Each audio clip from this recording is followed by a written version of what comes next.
Alors, qu'est-ce que c'est que ce SaaS encore? Donc, comme je vous ai dit, j'ai lancé la bêta. Donc, la bêta, tout est gratuit. Vous pouvez tester l'app gratuitement, sans rien. Juste en retour, je vous demande de me faire des feedbacks et de donner des conseils d'amélioration. Qu'est-ce que vous aimeriez voir dans l'app? Alors, pour beaucoup, c'est compliqué au premier abord. Alors, on va aller faire un tour du propriétaire et puis on va regarder rapidement qu'est-ce qu'il est possible de faire, pourquoi, comment, etc. Je me suis trompé de compte, comme par hasard. On perd du temps. Hop. Allez, on y va. C'est parti. On regarde un peu ce qu'il est possible de faire. Donc, qu'est-ce qui est possible de faire? On peut créer une collection. Une collection, c'est quoi? C'est un RAG, en gros, de vos données. Vous pouvez détecter le schéma aussi. Donc là, j'ai déjà une collection. On peut l'explorer. Vous voyez, j'ai 340 chunks de documents et 100 de datasets. Donc ça, c'est dataset Hugging Face. Et là, en fait, c'est de la donnée alimentaire, hein, littéralement. Et voilà. Au moment de la gestion, vous pouvez récupérer par site, par document. Vous voyez, document PDF, docx, etc., etc. Et de la donnée documentaire et tabulaire. Et du Hugging Face. En gros, voilà tout ce que vous pouvez récupérer. Pardon. Quand vous sélectionnez un fichier ou de la donnée, peu importe, par exemple, si je mets ça, on s'en fout. Mais je peux enrichir la data, vous voyez, générer un summary de chaque chunk, une entité de chaque chunk, ou des tags de chaque chunk. Ça marche aussi pour les sites. Si vous rentrez un site, une page, vous pouvez faire exactement la même chose. Et un dataset Hugging Face, vous avez exactement la même chose. Donc ça, moi, c'est quelque chose que je fais beaucoup. En tout cas, je trouve que ça améliore le retrieval, donc je l'ai mis. Une fois que vous avez votre donnée, vous avez un pipeline rag de configuration, en gros. Et ici, vous pouvez choisir qu'est-ce qui va se passer, en fait, tout le long. Avec le re-ranking et tout. Et vous pouvez aussi A/B tester les différentes configurations. Avec une LLM Quality Evaluation, bien sûr. Autrement, ce serait pas drôle. Voilà, donc là pour les collections, je vais vraiment rapide. Vous pouvez bien sûr aussi chatter avec la donnée, par exemple, bonjour, c'est quoi? Alors là, on est sur de la donnée nutritionnelle. Donne-moi les infos sur les bœufs, les infos, je sais pas moi, sur le poulet. C'est bon, le poulet.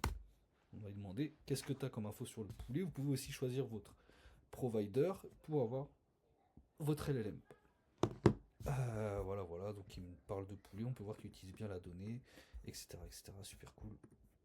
On peut choisir. Moi, j'en ai trois là. J'ai OpenRouter, Anthropic, OpenAI.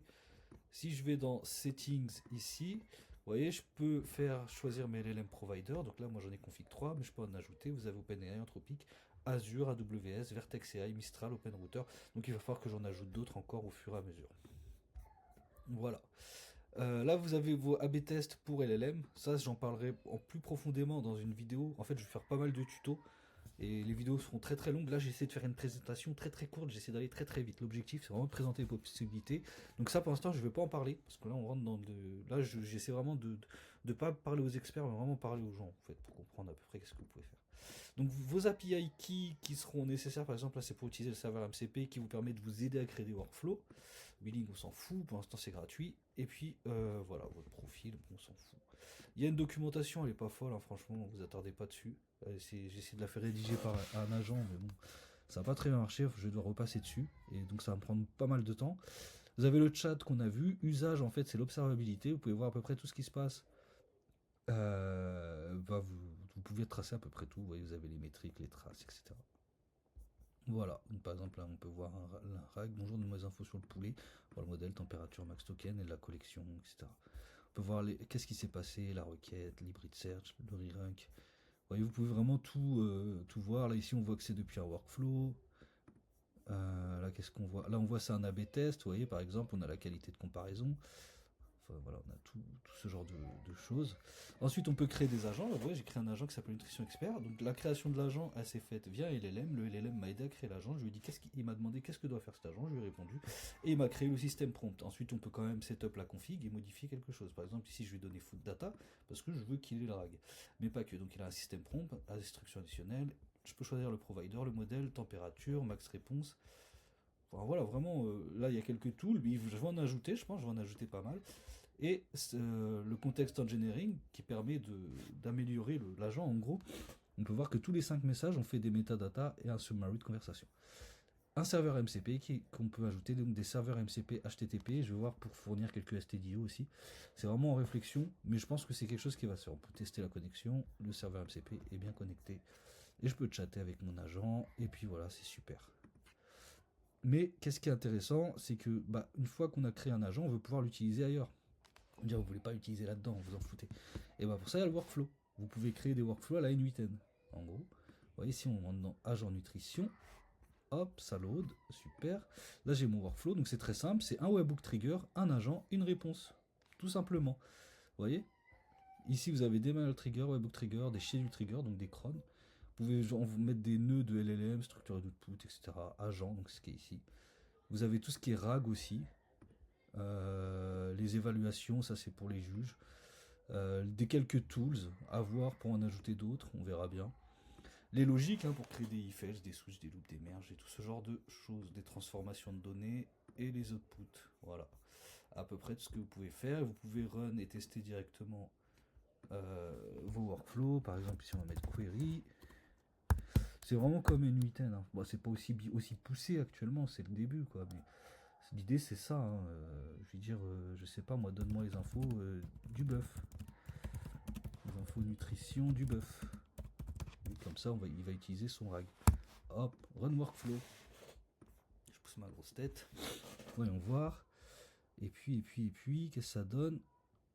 Alors, voilà, magnifique. Voici quelques informations nutritionnelles sur les différentes coupes de bœuf. On va aller voir, parce que ça c'est pas très beau. On va aller voir dans usage qu'est-ce qu'il nous a répondu. Hop, c'est ici. Et puis là, on a tout. Vous voyez, il nous donne une bonne réponse. C'est magnifique. C'est génial. Et donc là, comme on a vu, c'est un webhook. Donc c'est-à-dire que c'est une requête. Vous pouvez faire une requête dessus. Ça vous livre une API, en gros. Si je regarde là, webhook trigger, je fais ça, toggle config panel. Ici, j'ai le webhook, l'URL de webhook et le sign-in secret. Que vous pouvez changer la clé, enfin voilà. En gros, vous pouvez tout gérer, vous gérez tout depuis ici. Après, vous pouvez très bien utiliser ça depuis un client, enfin depuis ce que vous voulez. Hein. Vous pouvez appeler l'URL avec le sign-in secret. Moi, j'ai testé rapidement avec Claude. Et puis voilà, vous voyez, il a vu, il a testé un peu mon agent, on a joué avec, et il a vu que c'était super. Et donc là, ce qu'on fait, c'est qu'on peut faire un client, enfin, on peut faire toutes sortes de choses. Moi, perso, cet agent, je vais le mettre dans une app mobile, parce que j'ai déjà une app mobile que je suis en train de faire, mais je fais tout avec Azure et ça me coûte super cher, alors que je vais utiliser ça, ça me coûte rien du tout. Voilà, en gros. Parce que, en fait, il faut savoir, j'ai très pensé FinOps aussi, mais une base de données vectorielle, en moyenne, c'est 50 à 60 euros juste pour avoir un petit truc basique, quoi. Là, vous êtes tranquille. Hein. Parce qu'en plus, vous avez aussi vos backends, vous avez tout. Quoi. C'est un peu ça l'objectif. Voilà. Donc, à voir.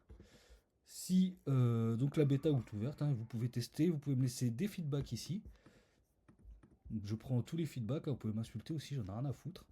Et puis voilà, vous avez les AB tests, on n'en a pas parlé parce que Là en fait ce qui va se passer c'est que je vais faire des vidéos maintenant beaucoup plus poussées pour créer des collections, ensuite on va créer un agent, on va créer des workflows, on va tout AB tester, on va... Enfin vraiment je vais pousser plus les vidéos et en parallèle je continue d'améliorer le produit. Donc voilà, vous êtes les bienvenus pour tester tout ça. Je vous attends avec grand plaisir. Je vous laisse la bêta pendant un mois, je pense. Et après, je débute la commercialisation normalement. Donc voilà, je vous souhaite à tous une excellente soirée. Merci d'avoir regardé la vidéo jusqu'au bout. Et à partir de ce week-end, là on est le 5 février, je vais essayer de faire des vidéos tuto très très poussées et poussées à fond et qu'on voit à peu près toutes les possibilités. Même vous, si vous êtes des experts N8N et tout, allez dans les workflows et cassez tout comme vous pouvez. Moi l'objectif c'est que le produit soit viable, fiable, puissant, le plus performant possible. Et ça, c'est vraiment la bêta test, elle est vraiment là pour ça, c'est pour m'aider à rendre le produit surpuissant. Voilà, je vous souhaite à tous une excellente soirée, à très vite et merci pour tous ceux qui vont participer à la bêta test. À bientôt.